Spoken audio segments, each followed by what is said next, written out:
ही घटना आहे मित्रांनो, नागपूर रायपूर हायवेवर भंडाऱ्यावरून कमीत कमी 10 किलोमीटर अंतरावर आहे राजेगाव MIDC म्हणून। बरोबर त्याच ठिकाणी हे घटना झालेली आहे आणि घटनास्थळी पोलीस आपले आलेले आहेत। ते पूर्ण एक साइडचे जे ट्रॅफिक आहे ते पूर्ण रोखून ठेवली आहे, कारण गाडी एवढी जळत आहे की स्फोट पण होऊ शकते आणि अजूनपर्यंत स्फोट झालेला नाही आहे गाडीचा, कारण डिझेल टँकमध्ये होऊ शकते, डिझेल कमी वगैरे असेल म्हणून।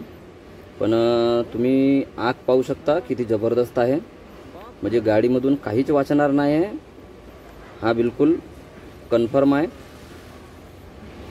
आणि आपले गाडीमधले जे कोणी बी होते ड्रायव्हर भाऊ वगैरे काही, ते सर्व बाहेर निघाले आहेत आणि मागचं जो बी काही सामान त्यांना काढायला सोपं झालं ते पटकन त्यांनी बाहेर काढलं।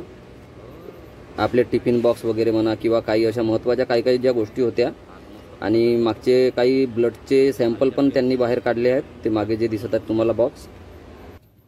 नमस्कार मित्रांनो, मी नितेश पुन्हा एकदा एका नवीन व्हिडिओमध्ये सर्वांचं स्वागत करतो। तर आज अशी घटना झाली आहे की AC कंटेनर गाडी आहे ही, आणि ही गाडी आहे अशोक लेलँडची बडा दोस्त म्हणून।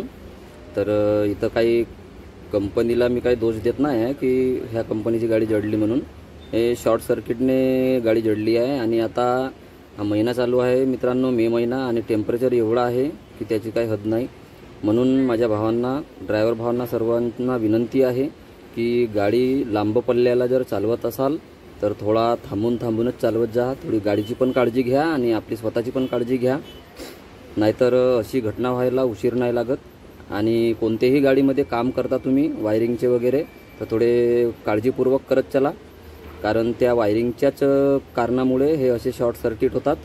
म्हणून जेवढी ओरिजिनल गाडी राहते तेवढीच ठेवण्याचा प्रयत्न करा आणि गाडीलाही थोडी शांती देत चला लांब पल्ल्याचा जेव्हा प्रवास करता तुम्ही। तर ही गाडी बँगलोर पासिंगची आहे म्हणतात, पण आता माहीत नाही काय आहे तर। आणि ह्या गाडीमध्ये होतं ब्लड सप्लायवाली गाडी होती आणि AC कंटेनर होता हा। आणि रात्रीचे आता मित्रांनो 11:30 वाजले आहेत आणि अग्निशमनची गाडीला सांगितलं आहे पण अजूनही यायला आहेत, म्हणजे गाडी पूर्णच जळलेली आहे, आता काहीच वाचलेलं नाही आहे गाडीमध्ये, पूर्ण जळून खाक झालेली आहे, पाहू शकता तुम्ही, पूर्ण सापळाच राहिला आहे आता। पूर्ण पेपर वगैरे सर्व जळले मित्रांनो, ह्या गाडीचे पेपर वगैरे, इन्शुरन्स, RC सगळेच पेपर जळले, म्हणजे यांना चान्सच नाही मिळाला।